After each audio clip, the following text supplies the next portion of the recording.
মাশাআল্লাহ, সকালবেলা মুরুগ ডেকে উঠতে মোদের কয়, তবু যারা রইল শুয়ে জ্ঞানী তারা নয়।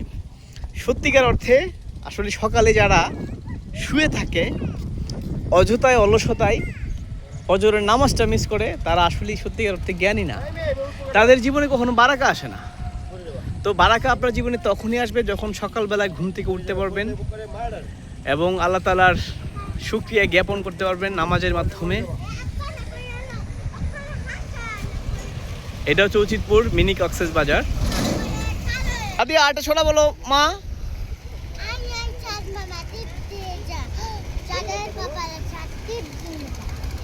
মাশাআল্লাহ, আয় চাঁদ মামা টিপি দিয়ে যা, চাঁদের কপালে চাঁদ টিপ দিয়ে যা। আব্দুল্লাহ তার আরেকটা বাবার সাথে ঘুরতেছে।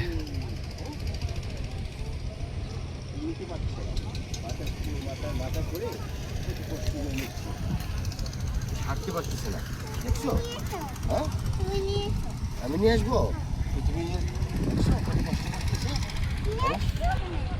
মানুষ কত কষ্ট করে এই বৃষ্টির দিনে, অতিবৃষ্টির কারণে তাদের স্বপ্নের সমস্ত ফসল আজ পানির নিচে, তাদের স্বপ্নটা পানিতে ভেসে গিয়েছে।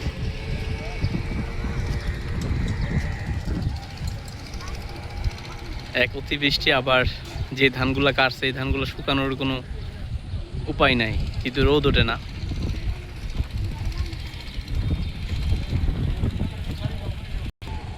আমার ভাঙা ঘরের ভাঙা চালা, ভাঙা বেড়ার ফাঁকে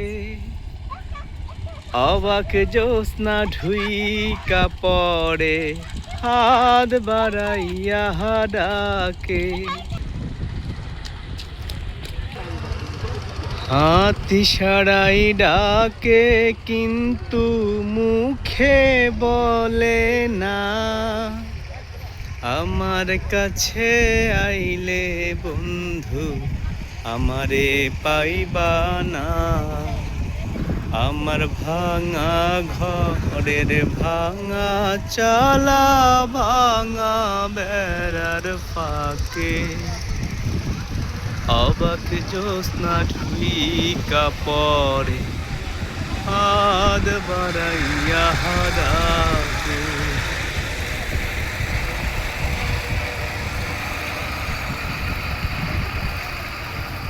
এখন ঠিক সন্ধ্যা নামার আগ মুহূর্তে আছি।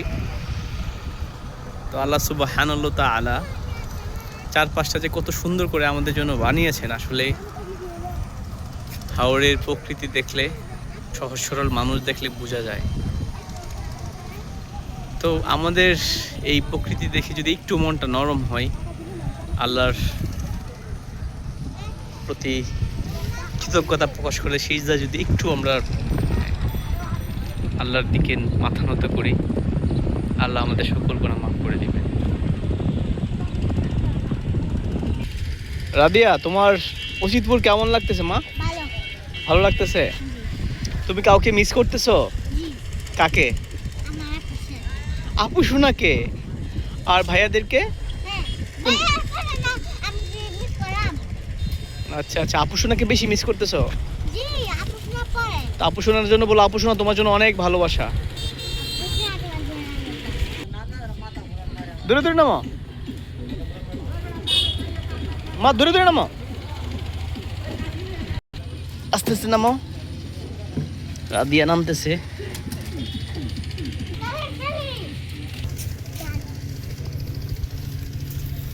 ট্রাক বড় ধান থাকতো এখানে, ঠেলা গাড়ি দিয়ে ধান নিতেছে, কত অল্প ধান।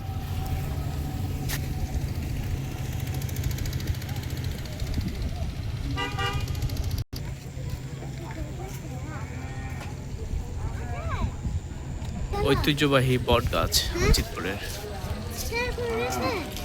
রাদিয়া আইসক্রিম খাইতে পাগল হয়ে গেছে। কোনটা খাইবা আম্মু? এটা নাম কি? এটা জানি না।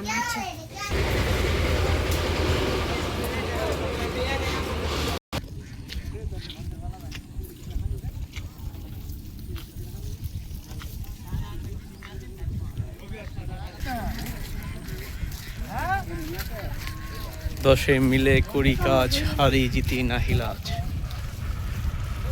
নৌকা দিয়ে ধান আনতেছে বৃষ্টির দিনেও।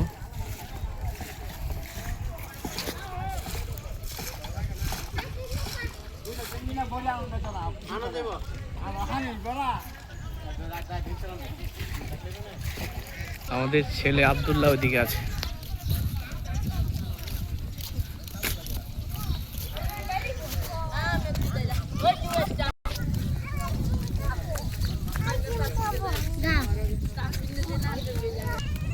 আউড়ে অতিবৃষ্টির কারণে এখন বন্যার নিয়ে যাওয়ার পরে যে গানগুলো অবশিষ্ট আছে এগুলো নিয়ে আসতেছে। এখানে একটা ইন্টারভিউ চলতেছে।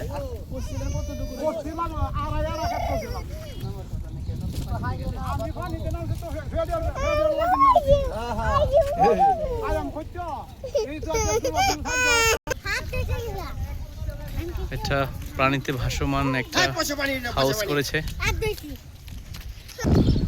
এই বাচ্চারা উপরে উঠতেছে।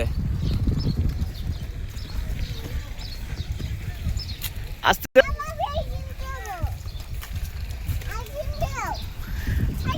আইসক্রিম নিয়ে আসছে, ও সামনে আইসক্রিম আছে বাবা, আইসক্রিম নিয়ে আসবো ওখান থেকে। তার বোন আইসক্রিম খাইছে, ভাইও আইসক্রিম খাবে।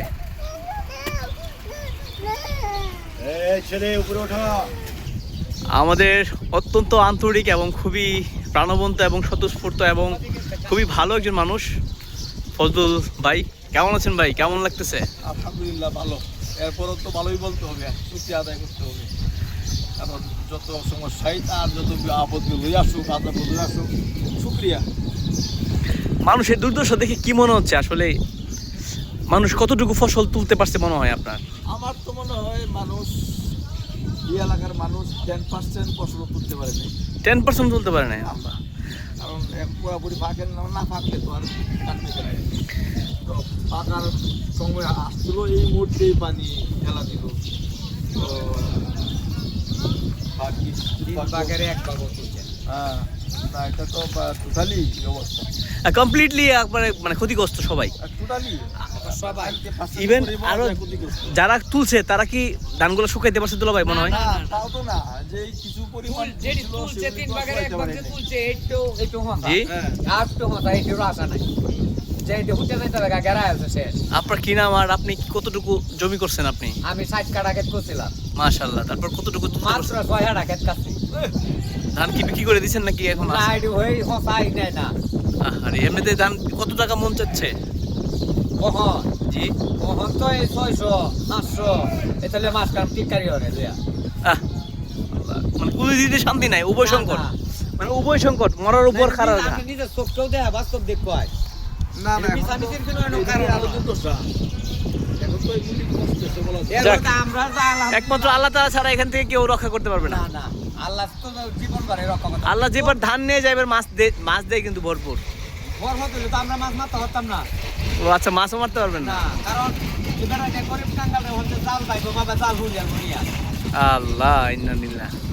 কারণ বড় বেটাই নে বিলাবিলি রাখবো, হেরা দিব বার পাতে আমরা জাল জুলো ধরে দিলাম। খুব করুণ অবস্থা। আচ্ছা, আল্লাহর কাছে দোয়া করি আল্লাহ আপনাদেরকে রক্ষা করুন। আল্লাহর কাছে তো দোয়া হইলে বড় চিন্তা হইছে, আমরা তো মার খানি কায়া বাস্তারা মানে গরু রাহাল উনি দিত না। মানে গরু গবাদি পশুর অবস্থা খুব খারাপ হয়ে যাবে। এখন মনে হয় আমরা মনে হয় সাব লাইফ স্থান নিলাম, এটি কায়াল তার 15 দিন কি 20 দিন কি 1 মাস এবার 3 দিব গা গরুর ওকর এক টাটা বন তুলতাম না, ওকর ওটি বন তুলন যাইছে। মানে ভুসি টুসি কই পাবেন? কিনলে তো দাম বেড়ে যাবে। বসি দিতে যখন 50 কেজি মতো 100 টাকা কেজি হইব। যারা আছে তো আছে, আমরা এই ঢাকা বেটাইনে বাদ দিই, ঢাকার বেটাইন আমরা টেয়া দেই। তখন এইটা দিয়ে সবকিছু হেপাই রসুন যা যাবতীয় আছে 16 না খাই। কথা ঠিক না? এটা আপনারাও জানুন। আপনারা যে প্যান্ট পিন্ধে চাকরি করবেন, সরকার টাকা দিতে যায় লেওয়ারা করাতে, আমরা তো কৃষি কাজে দিনকাল যায়। ঠিক আছে বাবাজি, ঠিক আছে। দোয়া করি আপনার দিকে সরকার মানে দৃষ্টি আকর্ষণ করুক, আর সবচেয়ে বড় দোয়া করি আল্লাহ তাআলা আমাদেরকে রক্ষা করুক। রিজিকের মালিক আল্লাহ, রিজিকের মালিক আল্লাহ। আল্লাহ আপনার কাছে চাইলে 10টা টাকা দিতে পারবেন, সাহান কায়ার লই চাচা। একদিন সাহান কায়া চলে যাবে। কতদিন দিব আমি? কতদিন দিব? একমাত্র সৃষ্টিকর্তা আল্লাহ যদি আপনারা তুই যাইতেছে, আল্লাহর উপরে নির্ভর হন। এবারে পুরো বাস্তব জীবনের কথাগুলো ওনার মুখ থেকে শুনতে পেলাম।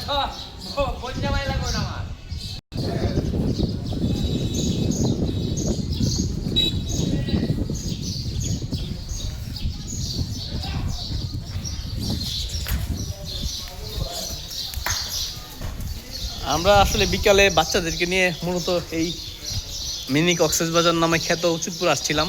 এসে মানুষের দুর্দশা, মানুষের দুঃখ কষ্ট সব কিছু দেখতে পেলাম। আর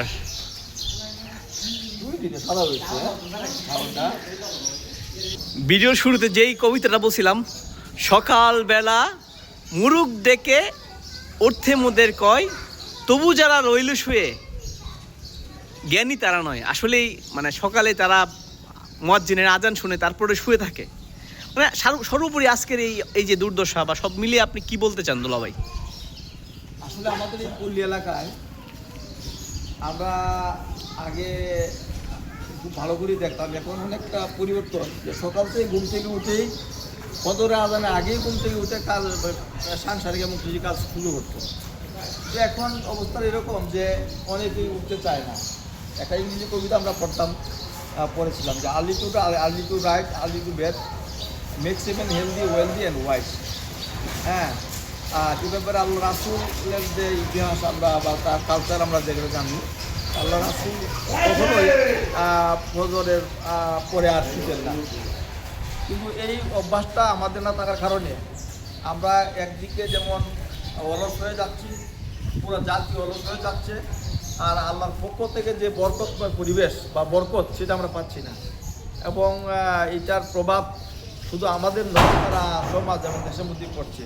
তো এখান থেকে এই অবস্থা থেকে বেরিয়ে এসে আসলে ওই সকালে ঘুম থেকে ওঠার যে অভ্যাসটা, ফজর নামাজ পড়ার পর না ঘুমানো এবং সকালের কার্যক্রম সঠিকভাবে আমরা যদি করতে পারি, তাহলে শরীর স্বাস্থ্য মন যেমন ভালো থাকবে, এরকম আমরা আর্থিকভাবে সচ্ছল হবো ইনশাআল্লাহ।